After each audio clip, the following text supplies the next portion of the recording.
नागपुर महानगर पालिका चुनाव में प्रभाग 22 ड के उम्मीदवार निनान जैन दीक्षित को युवा और प्रबल दावेदार माना जा रहा है। वह राष्ट्रीय मल्लखांब खिलाड़ी और उत्कृष्ट वक्ता भी है। कम उम्र में राजनीति में पदार्पण करते हुए निनान ने युवा पीढ़ी की समस्याओं और मूलभूत आवश्यकताओं को ध्यान में रखते हुए नौनिश्चय के साथ चुनाव मैदान में उतरने का निर्णय लिया है। उन्होंने अपने चुनाव विजन में लक्ष्य रखा है कि प्रभाग की जनता की समस्याओं का समाधान किया जाए और मूलभूत सुविधाओं में सुधार हो। नागपुर समय के माध्यम से उन्होंने प्रभाग के मतदाताओं से सिंह चुनाव चिन्ह पर मतदान कर प्रचंड बहुमत से विजयी बनाने की अपील की है। महानगर पालिका चुनाव जो है वो शुरू है और इसी तर्ज पर हम आए हुए हैं एक ऐसे प्रभाग में, प्रभाग 22 ड की बात करती हूँ, जहाँ पे एक युवा उम्मीदवार खड़े हुए हैं। उनका नाम है निनान जैन दीक्षित।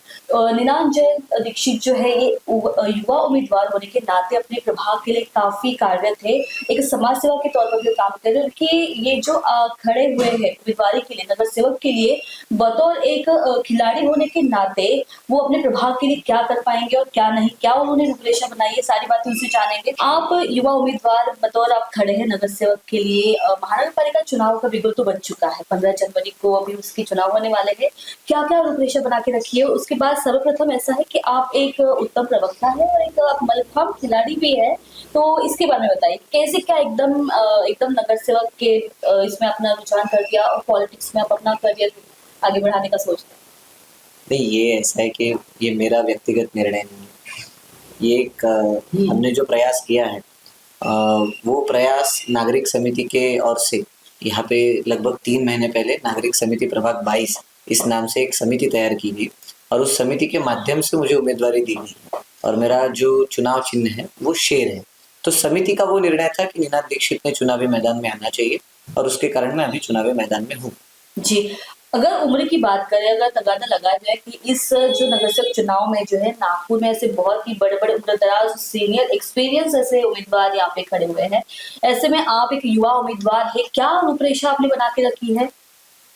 देखिए, यहाँ पे हमने जब समिति तैयार की, उस समिति के निर्माण के साथ साथ हमने एक संकल्प पत्र तैयार किया और उस संकल्प पत्र को लेके ही हम लोगों तक गए, मतदाताओं तक गए और उनका इस समिति से जुड़ने के लिए उनको अनुरोध किया। तो लगभग 500 से अधिक हमारे सदस्य इस समिति के हैं, उस संकल्प पत्र से ही है। 26 से अधिक हमारे परिसर प्रमुख है, उस संकल्प पत्र के लिए है। तो निनान दीक्षित को नगर सेवक करना ये संकल्प नहीं है। संकल्प पत्र जो हमने लिखा है, जिसमें हमने प्रमुखता से अपने जो परिसर के वाचनालय है उनको स्पर्धा परीक्षा पूरक किया जाए, जो अपने प्रभाग में क्रीड़ा प्रशिक्षण केंद्र का अभाव है उसकी पूर्तता की जाए, जो अपने प्रभाग में एक ट्रैफिक की समस्या है उसको दूर किया जाए, जो अपने प्रभाग में अभी भी ड्रेनेज सिस्टम और गटर सिस्टम की प्रॉब्लम्स है उसको दूर किया जाए, प्रशासकीय जो व्यवस्थाएं साधारण रूप से होती है उनमें जो कमियां हैं वो दूर की जाए। ऐसा एक पूरा संकल्प पत्र तैयार करके हम लोगों तक गए और हमने कहा कि इस विषय पे काम करना चाहिए और इन विषयों पे अगर प्रभावी तौर से काम करना है तो नगर सेवक किसी अपने में से किसी को बना के एक अथॉरिटी तैयार करके फिर ये काम करना ज्यादा आसान होगा और इसी कारण ये प्रयास किया जाए। प्रभाग 22 के जो नागरिक किस तरह से उम्मीद लगा बैठे हैं आपकी ओर से, आपकी मुलाकात होती होगी, बातें होती होंगी उनसे, चुनाव प्रचार प्रसार की जो है वो रणधुमारी तो चालू ही है हर जगह, तो किस तरह से देख रहे नागरिक आपकी ओर से, क्या उम्मीद लगाए बैठे होंगे? देखिए, अब ये तो है कि मुझे ऐसा लगता है, मेरा व्यक्तिगत मतलब विचार ये है कि मतदाता क्या चाहते हैं, ये जो चुनाव में खड़ा हुआ उम्मीदवार है उसको 16 तारीख को ही पता चलेगा।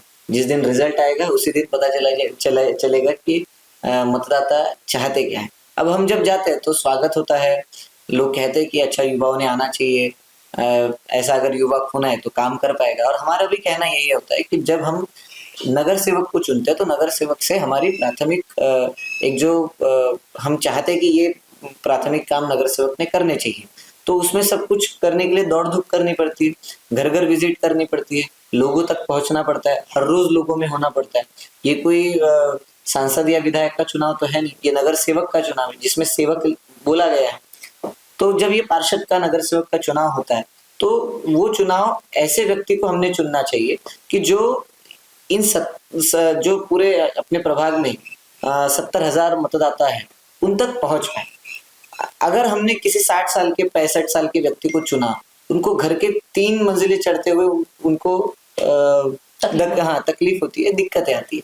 वो 70,000 मतदाताओं तक कैसे पहुंच पाएंगे? ये एक सवाल होता है, और ये मेरा एक प्रामाणिक सवाल भी है कि मेरा ये कहना है कि अगर चुन के देना है किसी को, तो ऐसे व्यक्ति को चुन के दीजिए कि जो फिजिकली फिट रहेगा, कि वो लोगों तक पहुंच पाए, लोगों के काम कर पाए, घर जा जा के काम कर पाए। तो अगर वैसा नहीं होता है तो वो दुर्भाग्यपूर्ण है। और मैं तो चाहता हूँ कि अगर मेरा विचार आपको अच्छा लगता है, मेरा मैनिफेस्टो संकल्प पत्र अच्छा लगता है, तो आप मुझे वोट दीजिए। अगर आपको लगता है कि इससे ज्यादा बेहतरी से कोई और काम कर सकता है तो उसको वोट दीजिए। पर वोट जात, धर्म, पंथ, पक्ष और चुनाव चिन्ह के इस पे मत दीजिए। वोट देते समय एक बात ध्यान में रखिए, किसने क्या संकल्प पत्र रखा है और कौन कैसी बात कर रहा है, किस विषय की बात कर रहा है, और किसमें आपको लगता है कि ये मादा है जो संकल्प पत्र रखा है उसको पूरा कर सके। क्योंकि देखिए, मैंने तो अभी 9 संकल्प, हमारे 9 निश्चय निकाले। हमने 100 काम निकालने के लिए करने के लिए नहीं निकाले, हमने सिर्फ 9 चीजें निकाली। और कुछ पार्टियों ने तो 2-2 पन्ने लिख दिए संकल्प पत्र, जिन्होंने अभी हिसाब देना चाहिए था कि हमने 15 साल में क्या किया, वो संकल्प पत्र लेके घूम रहे हैं। तो मुझे लगता है कि मैंने छोटी छोटी 9 चीजें निकाली है, और मुझे लगता है उन्हीं 9 चीजों पे अगर प्राथमिकता से काम किया जाए तो भी इस प्रभाग की स्थिति बदल सकती है। जी। 9 साल के बाद हम महानगर पालिका चुनाव लड़ रहे हैं। जैसे कि हम नगर सेवक की बात करें तो आपके अपोजिट में भी पार्टी से अलग उम्मीदवार यहाँ पे खड़े हुए चुनाव के लिए। ऐसे भी उन्होंने भी काफी संकल्प किए होंगे, उन्होंने भी बतौर नगर सेवक होने के बाद में मैं जनता के लिए ये कार्य करूंगा, वो कार्य करूंगा, ऐसी जो जुबानी हम लोग बोलते हैं, जो वादे दिए जाते हैं चुनावी पंडित के तौर पे, तो क्या मतलब लोग जो है वो भ्रम की स्थिति में भी इस वक्त देखा जा सकता है कि हम इसे वोट दें या उसे वोट दें, तो वोट जो है वो बढ़ भी जाते हैं। तो ऐसे में क्या आपको एक तरह का डर सता रहा है, या फिर आप एक तरह का कॉन्फिडेंट है कि मैं अगर युवा उम्मीदवार हूँ तो लोगों का कल मेरे तरफ जाएगा, या फिर जो पुराना एक्सपीरियंस जो उम्मीदवार है उसकी तरफ जाएगा? दो एक विशेष ये रहती है। तो जो नगर सेवक के पद पर किसको बैठना चाहिए, वो एक बहुत जरूरी माध्यम होता है जनता की दृष्टि से। नहीं, देखिए, जैसे पुराने महाभारत के सीरियल में वो कर्ण का सम्राट है, और वो कहते हैं कि एक दृश्य उनके सामने होता है कि अर्जुन जैसा महारथी, श्री कृष्ण जैसा सारथी, और वो रथ और वो अश्व, और वो कहते हैं कि अपने सारथी को कहते कि ये चित्र देखते हुए महादेव के अतिरिक्त कोई भी रहे वो भयभीत हो जाएगा। तो उनके सारथी कर्ण को उनको बोलते हैं कि क्या कर्ण भी भयभीत होने लगा है? तो कर्ण कहते हैं कि वो कांट के योद्धा होते हैं जिन्हें डर नहीं लगता, जिन्हें भय नहीं लगता। तो चुनावी रण में कोई भी आए या किसी भी युद्ध भूमि में जाए तो उसमें एक नर्वसनेस तो होता ही है। अगर मैं ये कहूंगा कि मैं कॉन्फिडेंट हूँ और ये सब हो जाएगा, वो सब हो जाएगा, ऐसा होता नहीं है।